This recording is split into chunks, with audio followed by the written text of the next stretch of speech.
Hello, music lovers, and welcome back to the Woodshed. Not too long ago, my buddy Ben Eller sent me a clip of a guy named Stephen Taranto. It's from Australia. Now, Australia is known for some really, really hot players, especially in the prog metal world. You've got guys like Plenty, and then, of course, a fellow Serb player, James Vanier. And so Australia has no shortage of chops. And in today's Instagram internet culture, it feels like we're just bombarded with guys that have all these chops, and as Ben says, all dressed up with nowhere to go. It's like they don't have their own identity. It's just chops for chops' sake. Like, you gotta have your own identity in the game. So Ben sends me this guy, and I was blown away. He didn't sound like anybody that I recognized. He sounded like something fresh, something new, which I really, really liked. And a lot of his clips and videos and things, they're just camera phone. You know what I'm saying? So there's no like miming.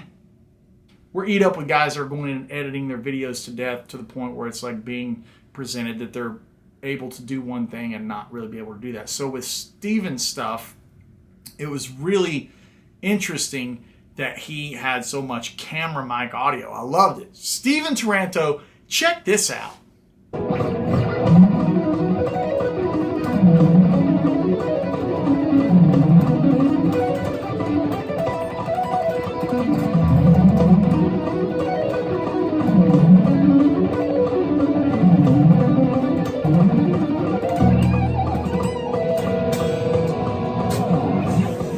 How sick is his playing, right? It's so good. So this week, I've got him on the Woodshed. Let's hang out and talk Imposter Syndrome.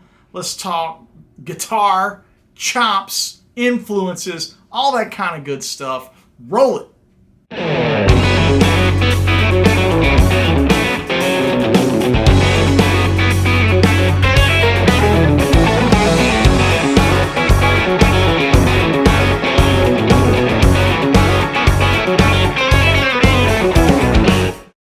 What's up, music lovers? I have a very special guest here, Stephen Taranto from Australia.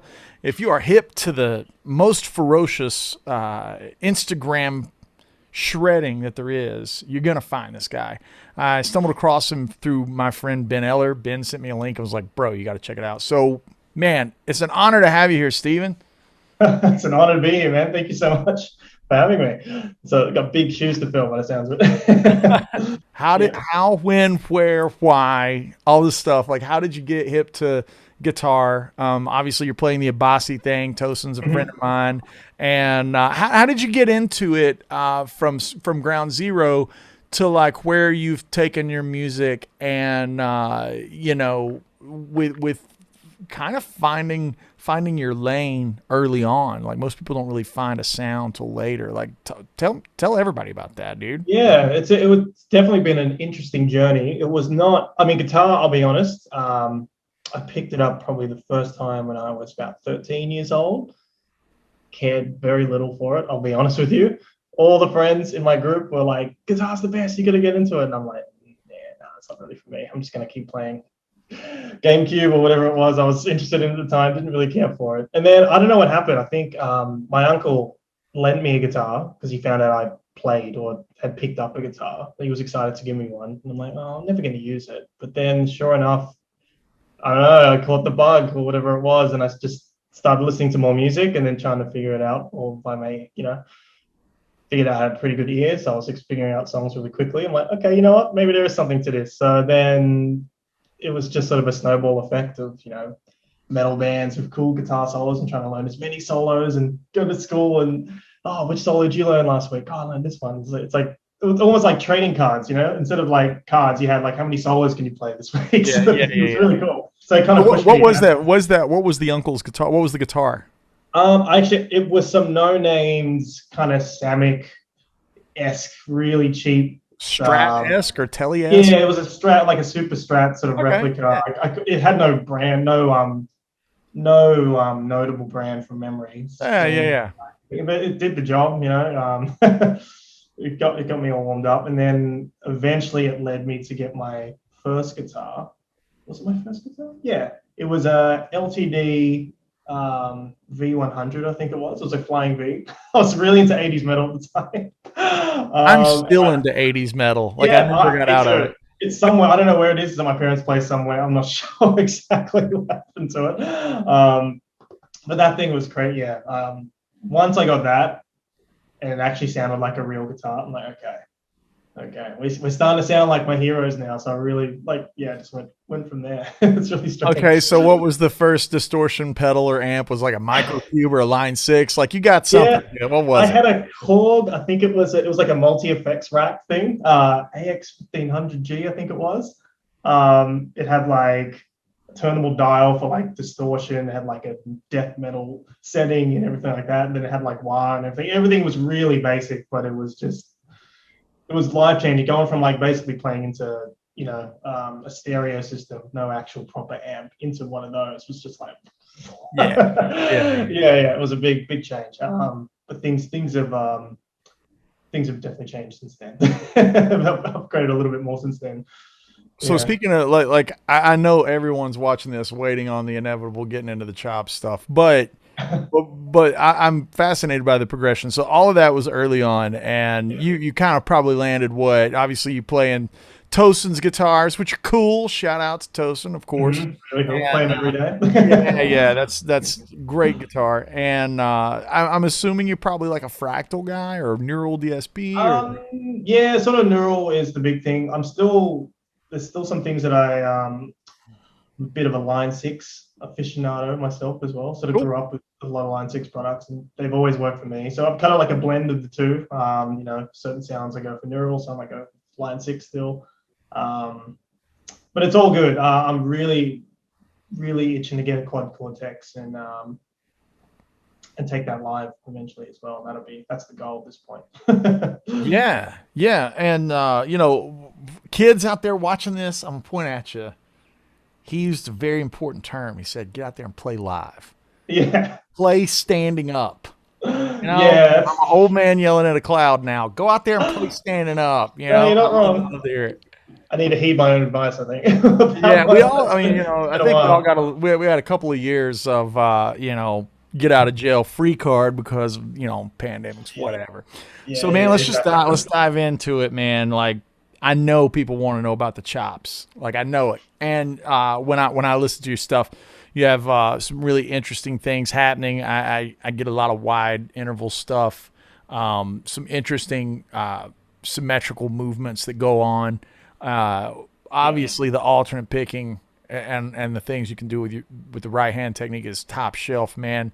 How did you kind of start forming that voice? And what is it when you're assembling some of those big wide interval lines that people kind of get their hair blown back by?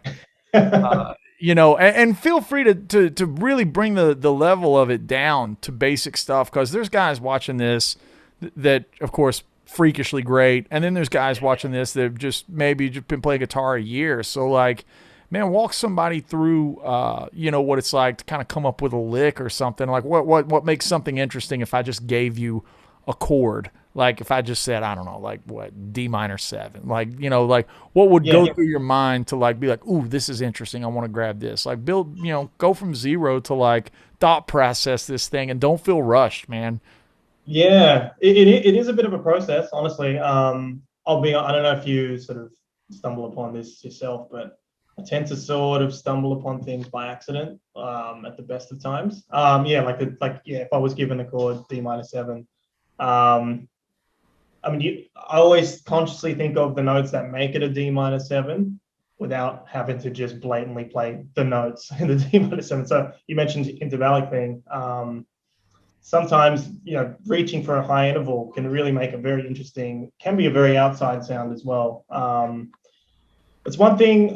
What got me into that sound, I guess, was, players like John Petrucci, of course, was a master at doing all those crazy jumps, like Trail of Tears solo or the Great Debate solo. There's all these really seemingly just, normal bluesy runs, but then he would just chuck in this note that was like 4 strings up. And it's like, how did he one get that high and then play it so cleanly, and every note is just audible? So that's always just sort of been a sound that I've really liked. There's kind of these notes out of nowhere sort of thing. And then just the natural progression of just trying to find as many notes as you can. And obviously you're quite limited in this 4-box setup, so you kind of have to get a little wider. And then from there, you kind of open up a whole Pandora's box of possibilities. But in terms of consciously coming up with the lick, I get asked this a lot, and it's a really hard one to sort of give a definitive answer, because I swear don't it's be like definitive. Exactly. There's no such thing. Yeah, don't be definitive. Just kind of just kind of meander us through it.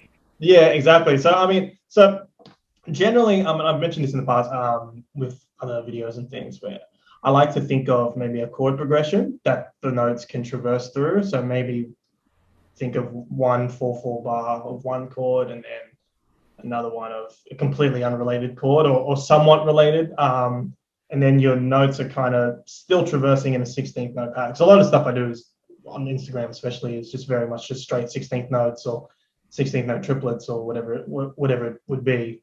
But I like to feel like there's some kind of movement in the lick itself. Like I want people to hear the actual where that progressive line is coming from. Yeah. Yeah, and for those that don't necessarily understand what he's saying, I'm gonna act as a bit of an interpreter. What he's saying is, like, if you have like that D minor 7 thing, and he's gonna play over it, and he says, I want it to sound like there's movement. It's basically implying if your bass player was just playing a D the whole time, right? And then Stephen might imply, I don't know, like he might imply B flat or C, or like what chord, things that are not necessarily in that chord, but maybe diatonic to that key or something, right? That's really what he's saying, is that even though the rhythm section may be on one chord, he can extend things using chord tones that are not just C, D, F, A. Exactly that. Yeah, and then you can kind of deviate, and I feel like when you know a few more of the rules, it's easier to break them in the long run as well. So you can kind elaborate on that. I love that. When you know more rules, it's easier to break them. Elaborate on that. Put that. Well, like you mentioned, like when you start thinking in just D minor 7, you can get really, particularly for maybe beginner intermediate players, you can get sort of bogged down in thinking, okay, I must play like notes that are just pertains directly to that key, but like you can really. I mean, I'm not the most theoretically gifted person out there, but particularly if you're playing a D minor 7, you could play some really outside stuff while maintaining a D. But like, yes, technically they're accidentals or wrong notes, but that's where I feel like a lot of the interest, or something that I think piques a lot of listeners' ears, is when you do something slightly outside. It could be one note, it could be a sequence of notes, but then when you come back to home, everything just sounds like what just happened. I love that's the feeling. If I'm gonna be definitive about anything, that's the sort of feeling I want to evoke from a listener. It's what just happened. Yeah, surprise. That's exactly. That's great. That is something I've been talking about a lot lately. Is music in a lot of ways is special when we're surprised. Yes, definitely, especially in this genre.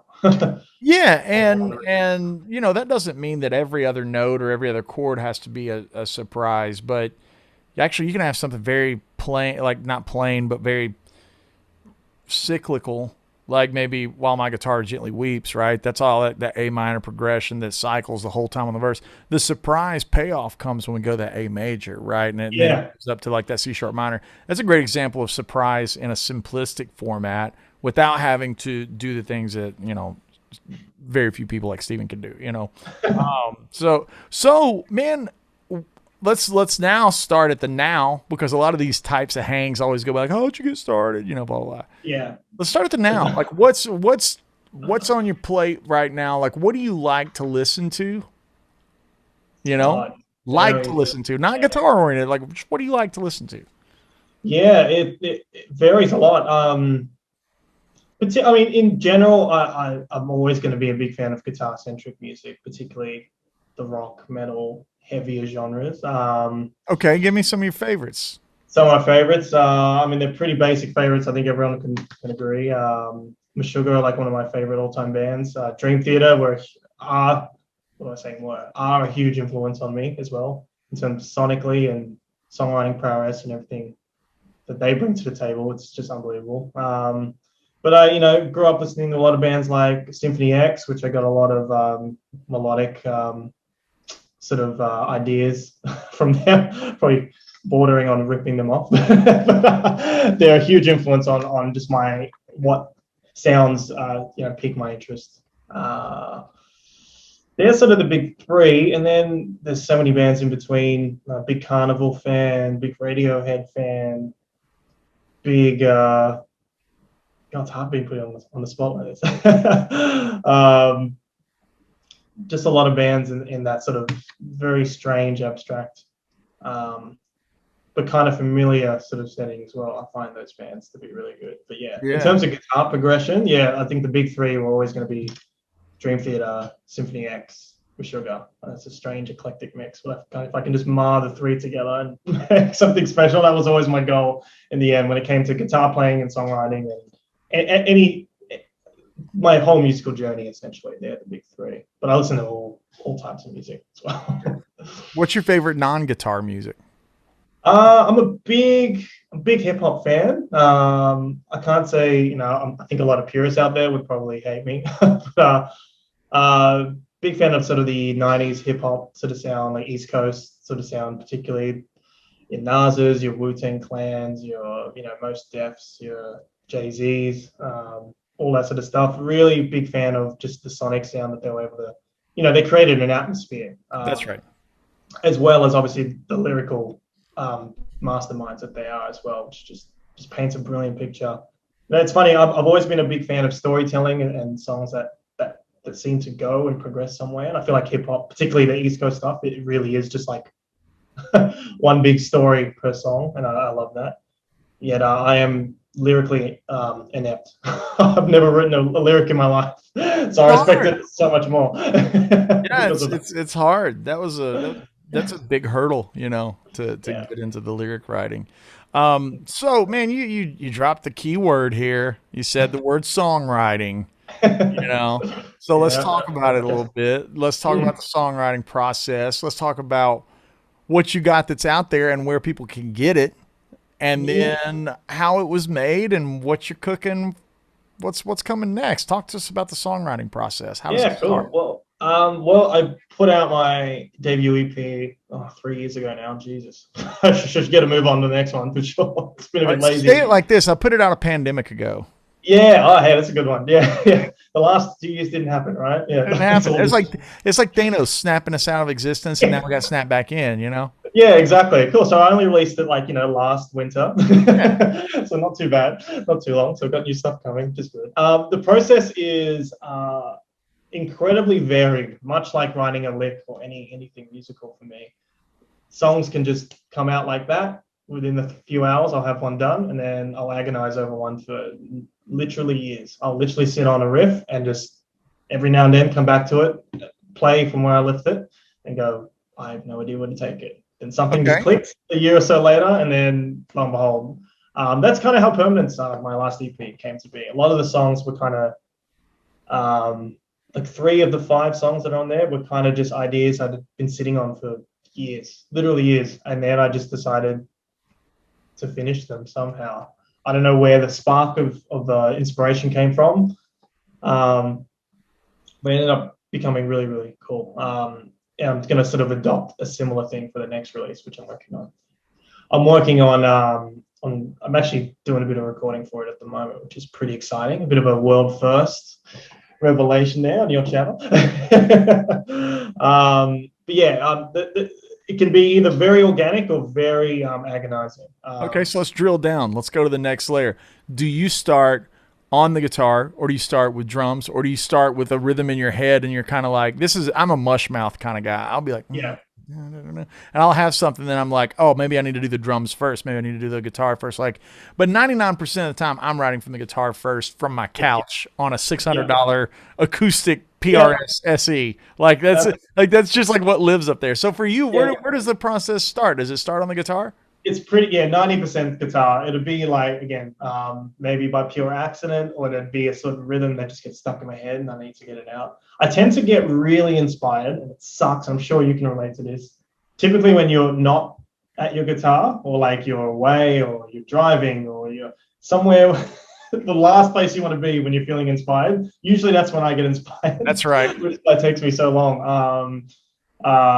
It's a bit of a pain when you do remember those ideas and bring it home. That's a bit of a victory. It's happened a couple times late last year and early this year, so I'm pretty happy about that. I'm just gonna ride the wave.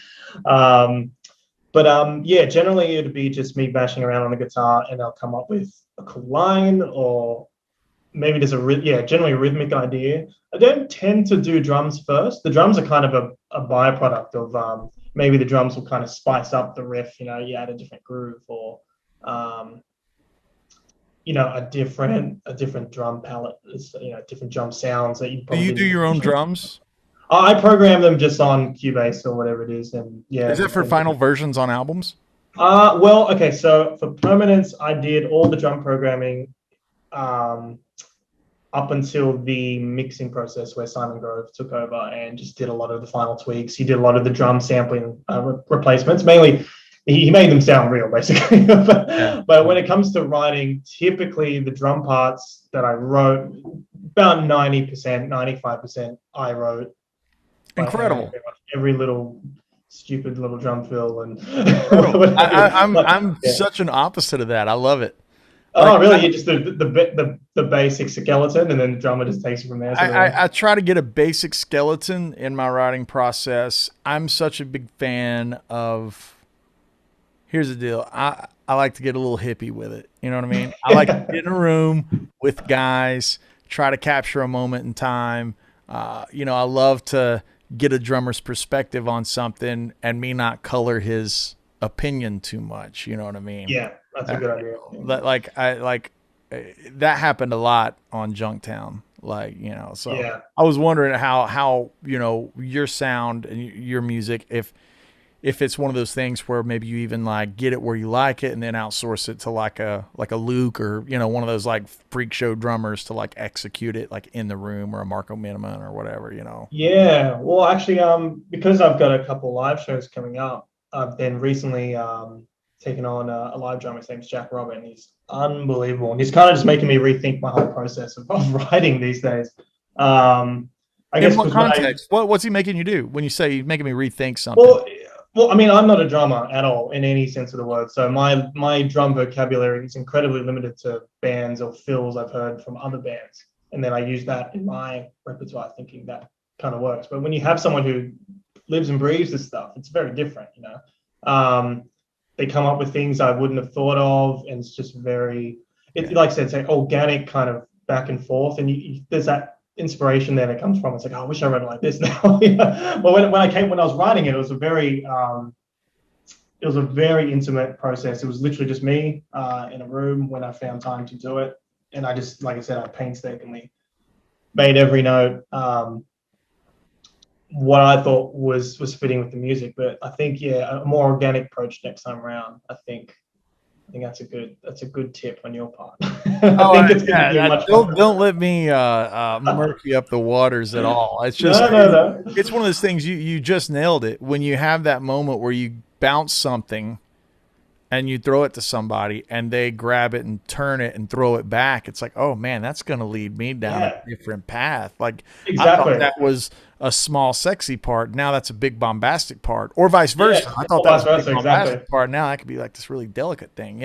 For sure. So it's one of those things, unfortunately, and I will say this to everyone watching, unfortunately that costs money, because you have to buy a studio, you have to pay your players. It's not something that's very accessible when you're starting out of the gate, but there's guys like Jack Gardner and Owain that have found each other through the powers of the internet, and they're doing that thing. They're just not in the same town. You know what I mean? Yeah. But they're definitely, they've got a real chemistry going on. Yeah. Fun, Oh, that last album of theirs was unbelievable, wasn't it? It's really great, right? Jack's got such a touch, man. Just such a touch on the instrument. It's really, really good. It really does. Yeah, there's definitely a very magical player. Same with Owain. Those guys are just so instantly recognizable too. I think that's a thing I've always really gravitated towards, people who sound like you can just hear one or two notes and go, oh, that's him. Oh, I didn't know he was on the street, whatever.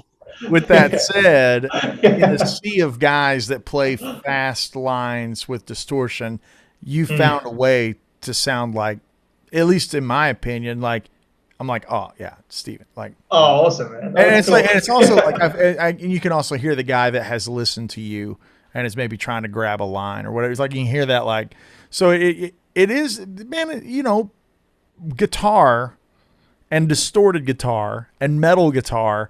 That's a big sea of players. You know, in other genres, like if you're going to be like the world's best bassoon player, you know.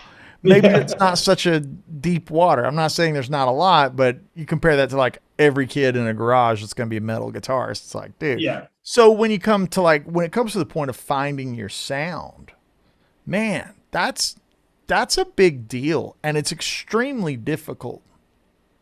Yeah, and it's not really something that you can't really learn it in some book or something, or you know, I mean, it really comes, like, I know it's like kind of cheesy, but it really comes from somewhere inside, because really you're finding these passages, these notes, something, you're obviously thinking about it, and they're obviously gravitating towards you, and they're obviously resonating with you. That's the word I was trying to find. There's nothing cheesy about that at all. Like I own that lane. Like I believe it more and more as the years go by myself. Maybe at first I'm like, oh, I just, you know, oh, it's just this guy, but with a bit of this. But yeah, really... but that's the thing, right? It's like we downplay it because we're on the origin side of it, versus like, or you know, the truth is like, oh, you got to play from your heart. It's like, yeah, it sounds like a bumper sticker or something, but but the caveat is Steve Vai sounds literally like nobody. Yeah. And nobody sounds like Steve Vai. It's like, that comes from an inner place. And is it bad to say, like, I'm going to ask you this, is it bad to say that you have to have some selfish things in there to be like, I like this, I don't like that? Oh, definitely. Yeah. You have to be a critic. Like, at the end of the day, you have to know what sounds good to you. Like, you know, not everything is going to resonate with everyone, but you have to kind of believe in your own sound. And that's something that I've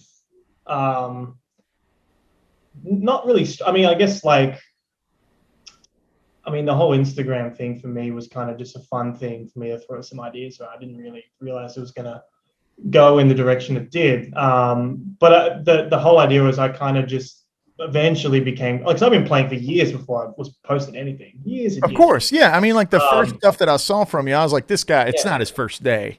Like, no, maybe his first swing on Instagram or something, but it ain't this guy's first day on the guitar. And so that's a great point. You know, it's like when we're starting, let me rephrase that. When one is starting out and, you know, they're playing and also dabbling into Instagram and posting videos, there's that inevitable point where you start going, oh, I wonder if this is going to get more likes than the last. It's like, that's not a great, healthy spot to be in, at least my opinion. Like, you kind of have to be yourself and just let the world figure it out. Yeah, exactly. It's literally like to the T what I was basically, what happened with me. For years, I thought, no, people don't want to hear this. Oh, I haven't really honed my style, or not doing anything different. I mean, that's me talking to myself. We are our own critics at the end of the day. And eventually I just sort of bit the bullet and went, whatever, I'm just going to just put some stuff out there. People like it. What's the worst that's going to happen if they don't? Like, what is the worst that's going to happen? You know, like, it might get, you know, a couple nasty comments here and there, or nothing at all, which is the worst response. No interaction. That's the worst response. Right. Yeah. Versus someone being like, oh, you don't play with feeling. At least you got something out of somebody. You got something, exactly. Yeah, it's like good. Any publicity is good publicity, whatever the saying is. And like, it took me years to just realize, I think by the time I started posting stuff, I kind of felt like, okay, this is who I am. I'm ready to show the world, kind of thing. But before that, I was agonizing for years. Like, standard old player sort of thing. But you have to really believe in yourself.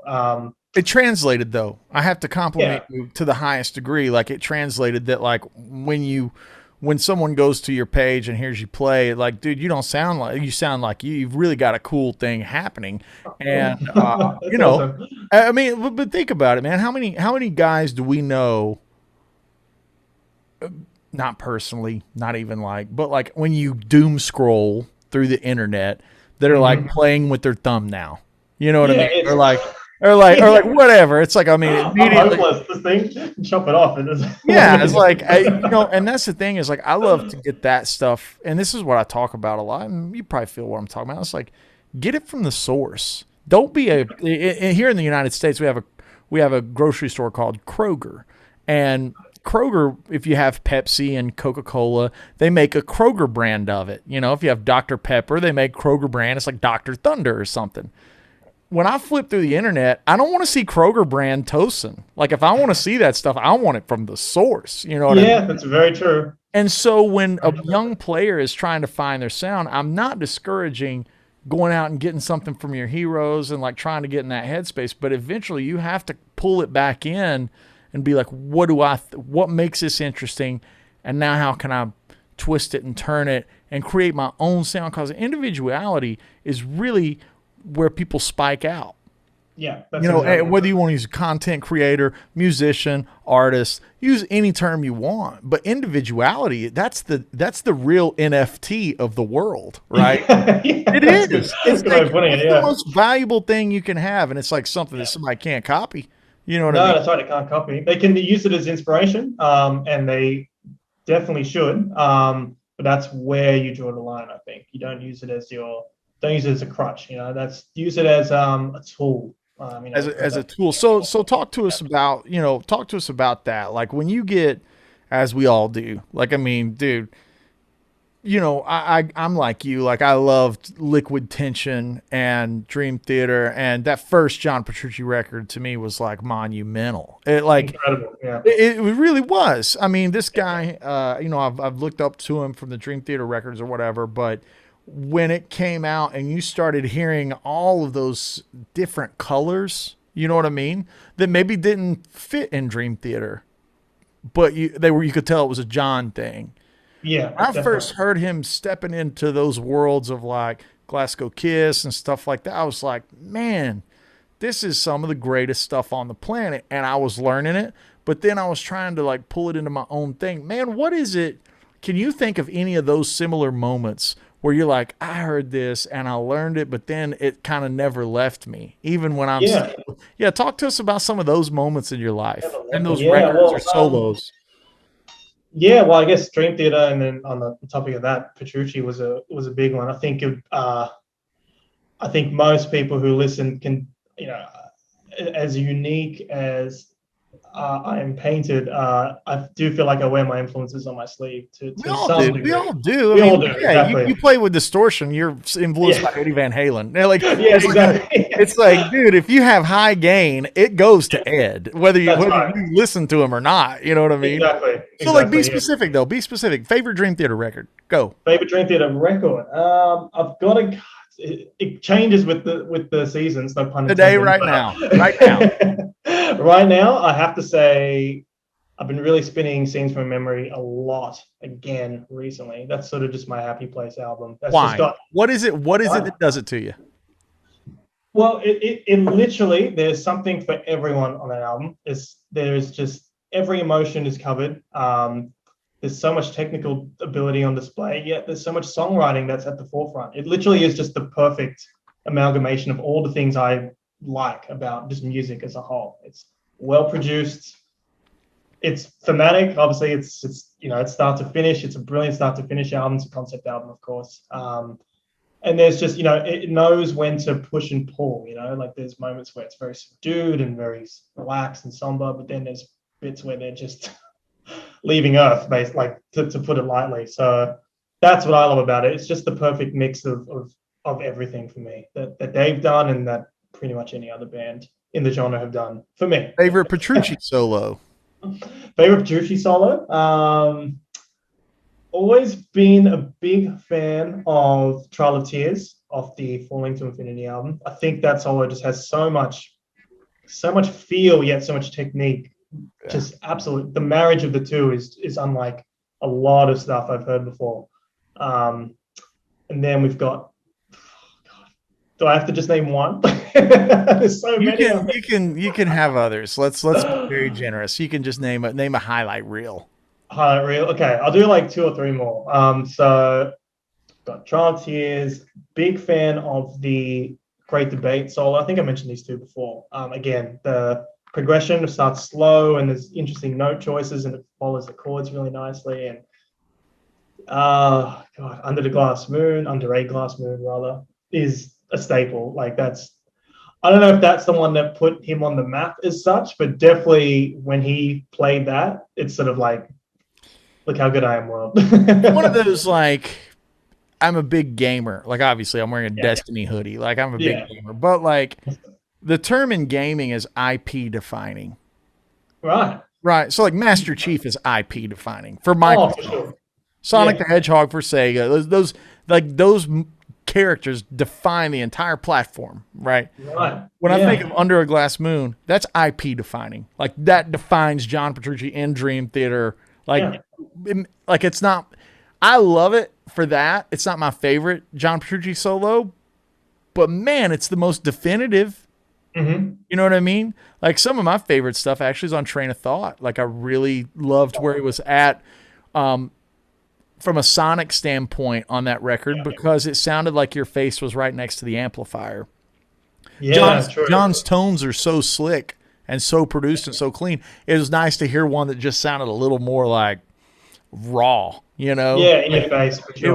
It was definitely a lot more raw, and it was very, I hate to use this term because it's such a throwaway term, but like it was very amp-like.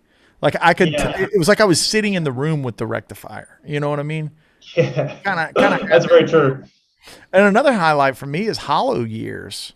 Oh, of course, yeah. And that's an underrated album, I think. Throw that solo enough love, but man, it's the Budokan one, the Budokan arrangement, and with the little Al Di Meola kind of stuff that he does on the acoustic pickup. I just like, oh boy, that got good to me. Like I love that. Okay, so let's while we're on the hot reel of like favorites, man, what's floating around out there? We'll use the term new players, like maybe anybody of the past 15 years. You know what I mean? That way it's like new players, because John is a legacy player. Like you mentioned him at the round table of Steve Vai and Steve Morse and Eric Johnson and stuff. Like he has graduated. You know what I mean? Yeah.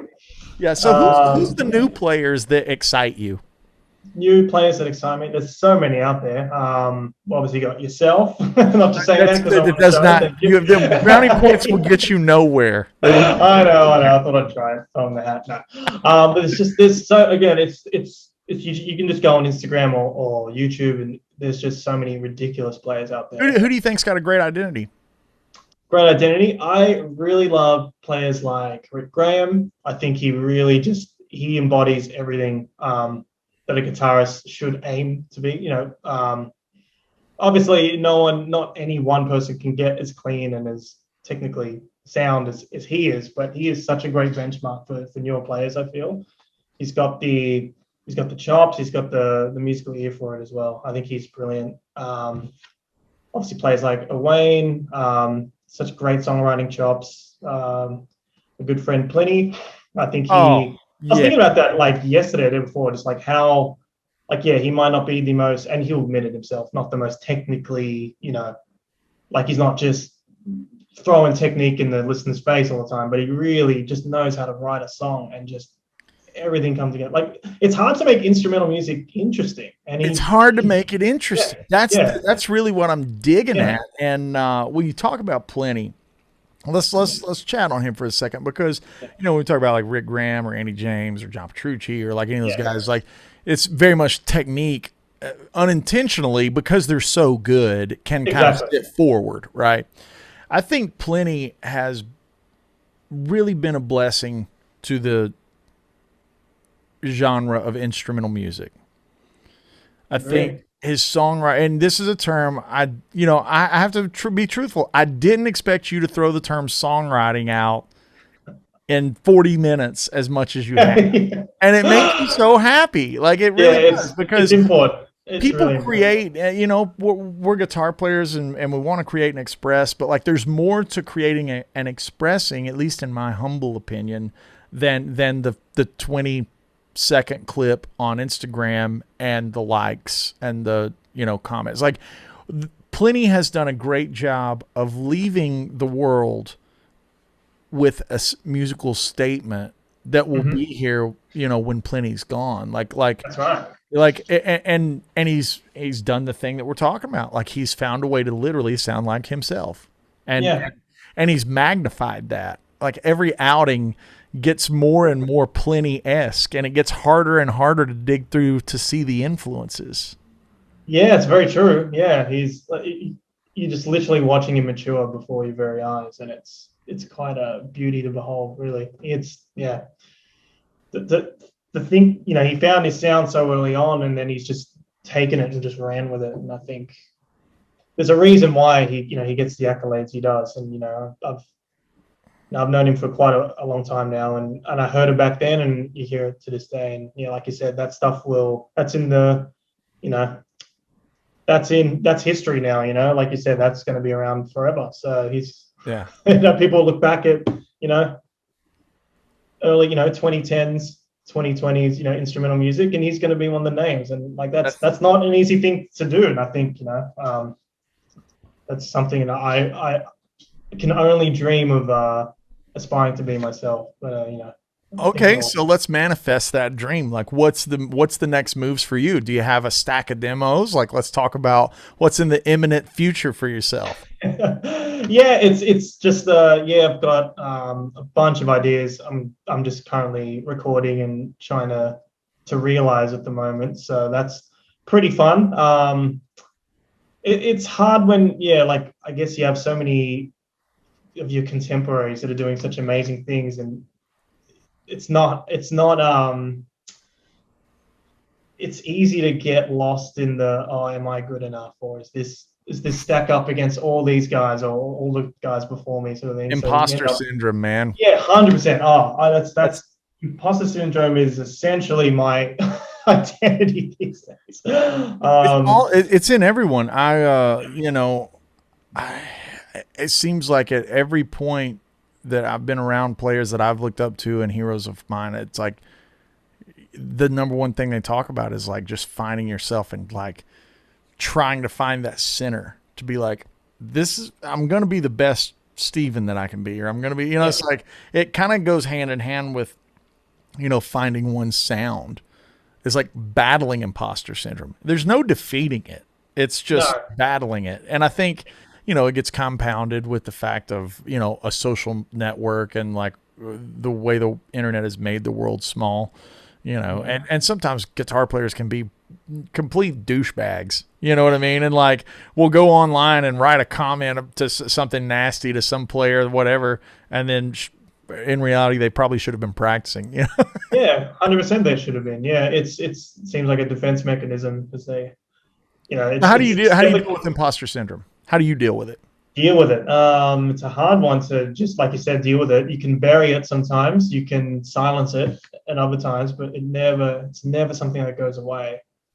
I feel like particularly at the moment where I'm sort of starting to be a bit more creative again and trying to get back into that sort of headspace where I was years ago, just staying in your own lane and not letting the outer influence like absolutely just smother your experience with the whole thing. Like, I don't want to start writing a song and then go on Instagram and hear someone have a 10-second clip of something that sounds 100 times, what I think sounds 100 times cooler than anything I came up with that whole week. And it's just like, back to the drawing board. And I feel like that's a really dangerous game to be playing. I feel like if you're in a creative headspace, you should just, just really live in that headspace and just don't let the outer influences really affect you to that level where you're gonna, just put everything down, which I'll be honest, I have done. I'm sure all of us have done it from time to time, like just the endless scrolling through your feeds and stuff that I'm not doing anymore. I made it a New Year's resolution. Oh, that's a good one. I need to take that into heart. I'm the worst waiting on something to come in, waiting on an email or whatever, and I've got nothing to do with doom flipping. Isolation. Like I'm in the midst of my next record, which is over there on the board. I live and die by those like white dry erase boards, right? And so isolation, in a sense, can be a good thing, especially when you're in the time of creativity, because you're only measuring the how good you like something that you've made with your own opinion. Yeah, it's very true. By outside sources and getting, whether you admit it or not, if you see that, Mateus Asado has 100,000 likes on something, you're like, oh man, maybe I need to. I mean, you could see the fallout from Neo Soul and like what that did to Instagram culture. Like everybody started chasing that dragon around. You know what I mean? Yeah. But at the end of the day, it's like, man, Mateus sounds like nobody. Like honestly, it's like, and Mark Letterry's another great guy out of that kind of world. It's like, man, why do they stick out like Mount Everest in a sea of? It's because they don't sound like it. They're not playing the cliches and the tropes that they're stealing from other Instagram videos. Like Mark made a baritone record. It's like that's unique, and that only comes with truly being honest to yourself and kind of separating, being like, oh, that's great for that guy, but I can't do it. Like, I mean, there's not enough time on earth to be able to finger pick like Tommy Emmanuel and Mike Dawes and be able to play metal like you and be able to play mandolin like Sierra Hull. There's not enough time on earth. Like you're right. So there's some points where we have to go, that's so inspirational. I'm going to take that feeling and put that into something that doesn't sound anything like that. There's a guy online. You should check him out if you hadn't. He's a great classical guitar player, and he does a lot of nerdy pop culture things. His name is, I don't know what his real name is, Beyond the Guitar. Beyond the Guitar? He did that. It sounds familiar. I'm sure I've stumbled upon it. It's true, like, finger style, the fingernails, the classical, the nylon string. Like, it's really, really traditional classical guitar delivery of like Game of Thrones, that the Halo theme, and that got so good to me. You know what I mean? and it's like, I go, man, I would love to do that, but that's like kind of wishing for an infinity stone that would give me that power without dedicating my life to that craft. Yeah, this is exactly what I needed to hear. It's like, go through that 100%. You hear so much stuff, and it's like, I wish I could compose a symphony like this guy, or do fusion like this guy. But it's like you said, there's not enough time in the day. There's not enough time in a lifetime. In a lifetime, like Tom Quail is Tom Quail because he turned off all of the things that he wasn't going to chase. Yeah. And people ask him about legato, and he's like, well, it's because this is the way I get around. I can relate to that sentiment 100%, 200%. I love it, dude. I love that. And what is that? And in actuality, what we're all chasing is that individuality. That's where it comes from. Yeah, exactly. Shutting off I wish I could do, like, dude, if I could snap my fingers and do the Andy McKee thing, I would do it. I'd be like, yeah, give me that power. Yeah. I love Andy McKee, but it's like, I know that I don't have enough time to like do that and the thing that I'm trying to do, which is, my sound. And like, dude, I'm trying to value. This is my bumper sticker statement in the conversation. All right. I'm trying to value my time on earth. You know what I mean? And be like, dude, I can't chase all these things that I see on Instagram, because there's this 4-year-old girl in Japan right now playing, Sings from Memory. Like, yeah. You know what I'm saying? Like, I'm not like you can't keep up with all the madness that's going around. And again, that's why I was so anxious to get you on the show and be a part of this. I think you're a bright light in a lot of watered down kind of territory, because it's like, dude, progressive metal, distorted guitar. It's like, dude, there's a lot of that. You know what I mean? There's no shortage of it. And then to get a guy like yourself, and I have to say this, I don't know what they're putting in the water in Australia, but there's guys like you and Plenty and James Evanier. It's like there's guitar players down there that are kind of doing a thing that doesn't sound like. Maybe it's because y'all are all by yourselves. Yeah, I mean? Exactly. Yeah, we're just bored out here. We've got nothing to do. Let's do this sort of thing. Freakishly good at music. Yeah, it's something that particularly in the last decade or two has really come to the forefront of just not just guitar players, but just musicians in general. Like Australian artists they just have a sound. Like, I'm not entirely sure what it is. Like, I can't give exact examples, but even like group like Tame Impala, or electric acts like Flume and people like that. They have a sound, and I don't like they happen to be Australian, but they just do things that are just a little bit different. I don't know what it is. It's the same thing when I heard like Japanese metal for the first time. It's like, okay, it's just familiar. It's metal music, clearly. There's guitar, rock, and everything, but they just have this. There's just something about it that's just a little quirky or a little, of that region, and it's so cool just like to see it now that it's becoming more of a worldwide thing. It's music. I mean, like, dude, British invasion happened freaking 60 years ago. You know what I mean? It's like it's when people are cultural things happen that are special. Like right now in the States, there's a big resurgence in bluegrass. It's like guys like Billy Strings are playing to freaking 15, 20,000 people. It's like, yeah, it's like incredible. It's really, really cool. And that's definitely a cultural thing. Like, I don't know if a bluegrass artist would play to 20,000 people in Japan, but he might. I don't know. Yeah, you don't know. It's good. Never know. But definitely you can kind of see how that comes from, what happens. And then there's some really cool blurring of genres with like, Sierra and Corey Wong. Corey Wong's a great example of a guy who owns his lane really hard, Yeah, definitely. That's the thing we should all aspire to. That's a great do ourselves. It's a great message, man. I wish you the absolute best of adventure in the music that you got going on. I know that everybody's excited about it. Let's just take a few minutes here. What do you do outside of the guitar? What do you like to do outside of guitar? Music's off the table. You got a whole to do nothing. What are you going to do? So music's gone. I'd really like to. I know it's a weird thing to want to do, but I really want to get back into, like you mentioned it before, video games. I used to be an avid video game guy. Honestly, it's where I get a lot of my inspiration from. Same.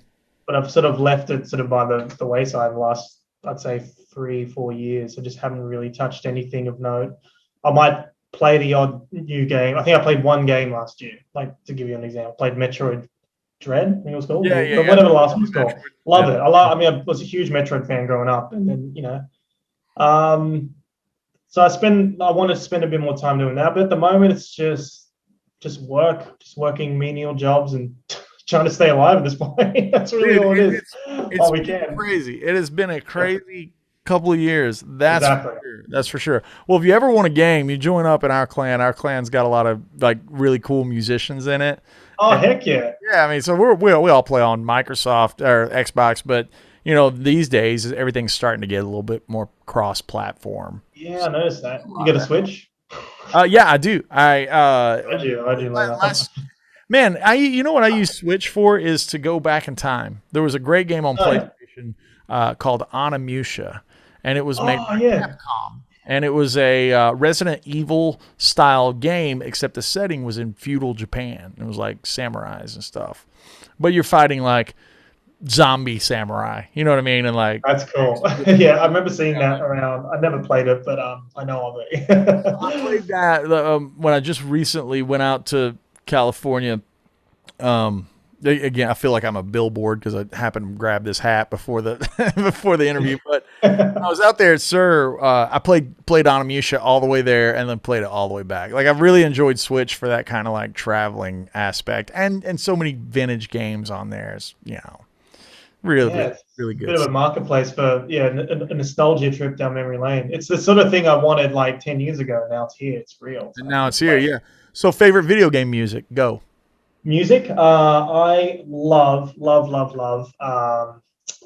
Chrono Trigger. If you've ever heard the soundtrack to that game, that's one of my all-time favorite soundtracks. Probably the best opening theme of all time to me. I haven't played every video game in the world. It's a big call. But other than that, obviously, Ocarina of Time is just really gets the heartstrings every time I hear it. In Ocarina, like Storms, Gerudo Valley, like there's so many themes in that. They're all so good. You should check out the Hit Points. The Hit Points is a bluegrass group that did all video game music, and I think they did a Chrono Trigger on there, and they did Skyward. Wow. Yes, really. Oh, it's amazing. Definitely. It's that thing where it's like you put it on and you're just like, you're inspired and devastated at the same time. Like, it's just so good. You're just like, Yeah. So Chrono Trigger, Ocarina. Did you ever play any fighting games? Were you a fighting game guy? I was a big Mortal Kombat 3, Ultimate Mortal Kombat 3 fan and trilogy. I still play them to this day. I like to think I'm pretty decent at them. I'm sure I'm not compared to like just a standard player, but in terms of fighting games, that one obviously Smash Brothers, if you count that as a fighting game. Yeah, it definitely has to count as a fighting game. It's just it's a little more lighthearted, but it's a fighting game. Yeah, exactly. I was a Smash Brothers Melee fan. I'm not a Melee. I know there's a lot of fanatical Melee fans out there. I'm not good at the game. Don't challenge me to anything. Don't ask me what my favorite fighter is. I grew up with it. It's fun. And that's where I draw the line. Yeah. Other than that, not a lot, honestly. Like I kind of missed the whole Street Fighter train, the Tekken train, Virtua Fighter. Soul Calibur I dabbled with when I was a bit younger, but it was mainly Mortal Kombat 3, Ultimate Mortal Kombat 3. That's the only one I kind of got. Soul Calibur had really fun music. It did, yeah, and some really quirky characters too. So, all right, man, I can't thank you enough for your time. Thank you. No, this is something I think we've wanted to do for a while. Finally made it happen, which is good. Yeah, so if everybody loves this video, we'll do it again, right? Maybe. Yeah, for sure. No, I'd happily come back. This is fun. we should get all the guys that play games on an episode and talk nothing but games. And I'm happy with that. I mean, put the guitars away. He's a big gamer. I know Andy James plays Mortal Kombat. He's got the Mortal Kombat stand-up machines. It's like there's a lot of dudes out there that are like grinding away. It's a fun episode. Cool. Talk video games for a little bit. I need a few hours for that. Let's do a little housekeeping. Tell everybody where they can get your stuff, like websites, socials. Like let everybody know. Yeah, for sure. So you can check out, obviously, just look up my name, Stephen Taranto, Taranto, just on Instagram. You can check out a bunch of silly little clips on there.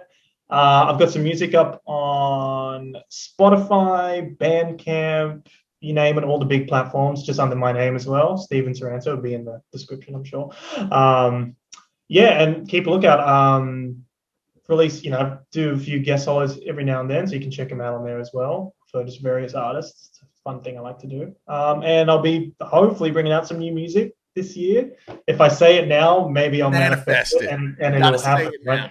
Exactly. Yeah, exactly. So something I've put up the last few years, but like you said, last years they didn't happen. Well, they're just a bit of a fever dream. Don't worry about it. Snapped back in, man. Exactly. So yeah, that's it. That's pretty much the whole shebang. I've got a YouTube channel as well. Couple playthroughs on there if you want to check that out. I'll be doing more on YouTube this year. Again, that was one of my to-do lists, New Year's resolution things, and I'm going to make it happen. So, have you got any content where people can learn from you? Have you got any like is that on the horizon?